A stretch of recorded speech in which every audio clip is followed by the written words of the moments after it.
and that marriage is such a short-lived situation. I would love to find what they think. I have my opinion, but I'd love to see what people are thinking. Trying to start some trouble. No, I'm just curious because I know everybody's thought about it to some extent. Anybody want to take a stab at that? Well, I'm coming on 2 weeks of my divorce being finalized. Congratulations in order. Nice. But I made the mistake of, well, not a mistake. I don't regret anything, but I married someone outside of my race. And not just that, but from another country. So he didn't understand the trials that we go through in this country as African people. And it was in Louisiana. So I think knowing what you want before you go into anything, and knowing how you want that person to relate to who you are, is super important. And I didn't have that. So that's what went wrong in mine. I'm not sure about everyone else. Definitely applaud you for being so outright forthcoming, because oftentimes, we don't talk about those issues, and in particular, cultural differences. You know what I mean?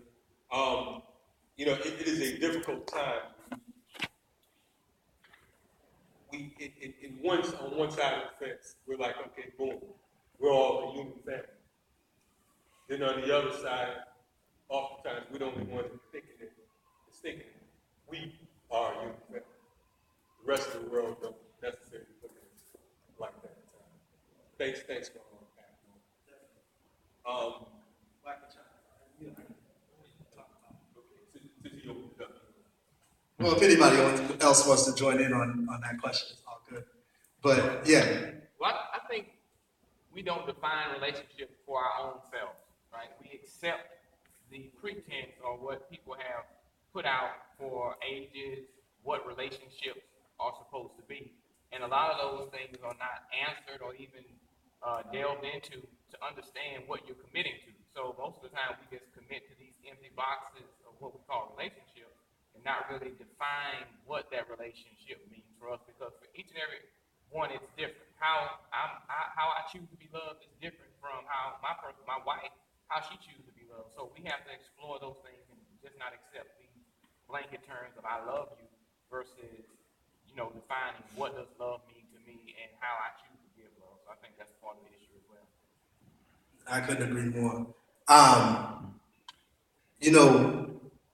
To answer the question that you were initially posing about, what do I think has happened? What's sort of contributing to this degradation of some of the fundamental human aspects of just relationships and love and so on and so forth, and especially when it comes to our entertainment and our music.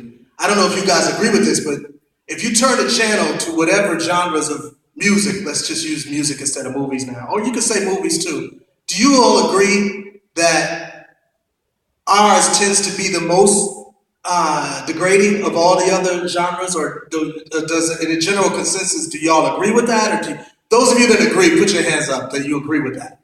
Okay, because I feel that way, and I listen to music of all types, and I feel that ours tends to be nowadays the most degraded. It didn't always be that way. It was very much uplifting. Ours was many times the most spiritual and vast in its subject matter and its depth and so on and so forth. But I've seen today that it's been a change to where ours is pretty much going to be the most,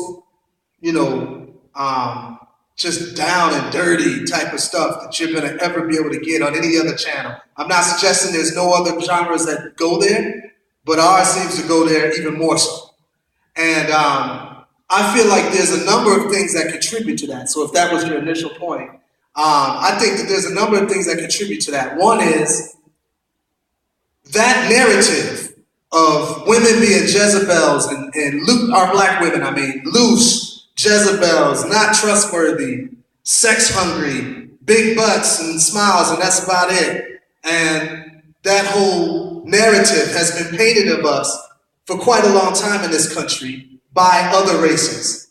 And that has been drank by all of us and all of the people in this country and all of those that have seen these types of advertisement for so many years that it has been internalized by us, to where many generations, as it would continue to move on, didn't even know to question it. It just was what they were exposed to. And then, so you have that sort of thing happening. And then you have, because of slavery in this country, many of us, or pretty much all of us, started off at a lower economic position than all of our counterparts, including those that would come into this country as immigrants. So we were starting off at a lower economic position, and therefore, in many instances, more desperate and more vulnerable to be used and abused in many different ways. And so to me, I think that we have had those two situations working against us in this culture, and it has contributed to artists being willing to do whatever it takes to make money, and it has also contributed to even those that are making money in this industry that are Black, basically lowering their standard in order to perpetuate images that somehow or another feel comfortable to them. Even if it feels a little uncomfortable, it seems as if that's the only image that will be allowed to reach the mainstream. And we allow these things to just continue to go on and on and on and continue to self-perpetuate itself. And I put out a petition about a week ago that is talking about bringing more balance to the radio stations. I think it was Hitler that said, if you are able to capture the minds of the youth, you're able to capture and sway the minds of the entire country.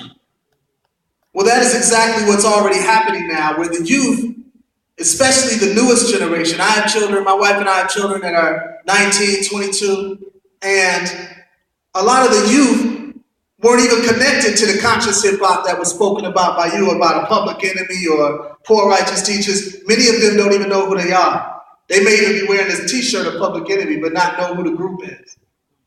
And so there is a disconnect with that type of conscious music. And so these generations, the newer generations in particular, have to be really taught the huge legacy that we come from of fighting against those negative stereotypes that have been put out there. So I think we've got a lot of work to do. And that's one of the things that my band and many other hip-hop artists and artists even here at the convention is talking about in their various fields and mediums. Playing crackers advocate. Playing devil's advocate. Do you feel that we are entertained by our own demise? Because I feel like, you know, when we look at it on one side of the fence, we can say, okay, boom, this is what mass media is giving us, this is what the industry is giving us, so on and so forth. But at the same time, we are creating or being created as a market. Or it's been a market for us, and we are becoming the consumers. Do you feel that it is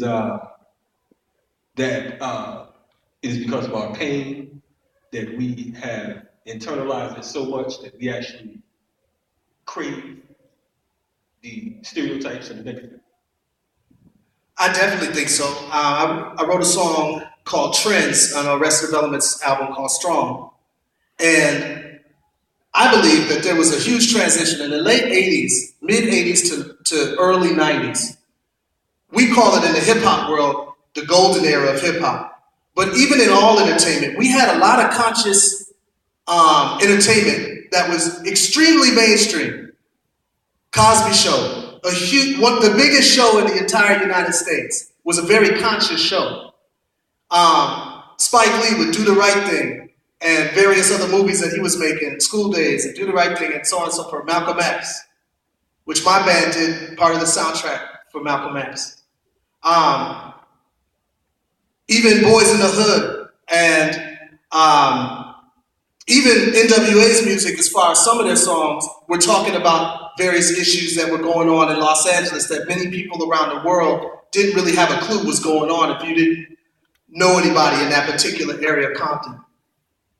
Even books was being written. College enrollment was at a sky-high level because of shows like Different World. we had pretty much everything. Million Man March with Louis Farrakhan, all of these things were happening simultaneously. We had black clothing lines like FUBU or For You, By You. We had all of these simultaneous mediums working together at the same time in the late mid-80s to the early 90s. And a few things happened that smashed that. One of the things that happened was what you said, our thirst for consistent entertainment, no matter what that entertainment does to us as a people. But second of all, there was laws that were passed that would, one of them was called the Telecommunications Act of 1996, that would allow for major corporations to buy up all of the mom and pop radio stations who were helping to create the narrative of conscious music, and they were making sure that there was conscious entertainment that was being played. They would buy up those various mediums, take away all of those particular program directors that were making those conscious decisions, and hire someone in a central location wherever that company initially started. So to give you an example, a Clear Channel might have their main office in Dallas, Texas, but they own stations throughout all of the nation. So now they got their people making decisions on what's going to be played in Atlanta, what's going to be played in Chicago, what's going to be played in Baltimore. And then these things help to contribute to one narrative that they think is right. And it leaves out all of the people that's on the ground in those local particular places who would make decisions as to what they think their community needs to be exposed to.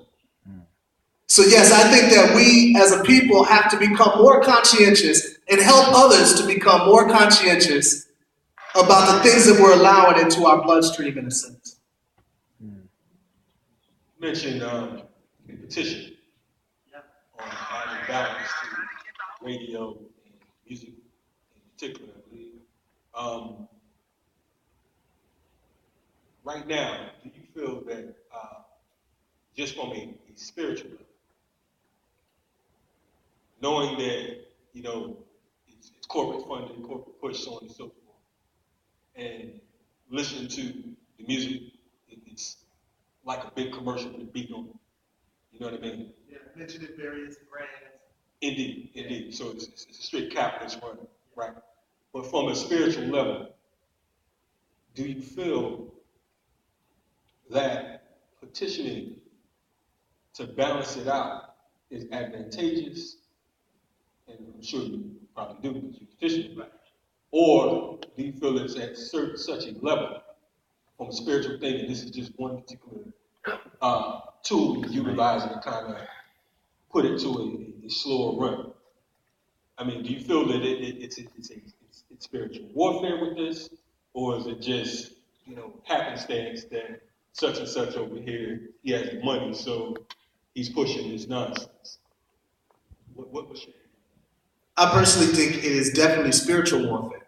I think all of life is spiritual warfare. And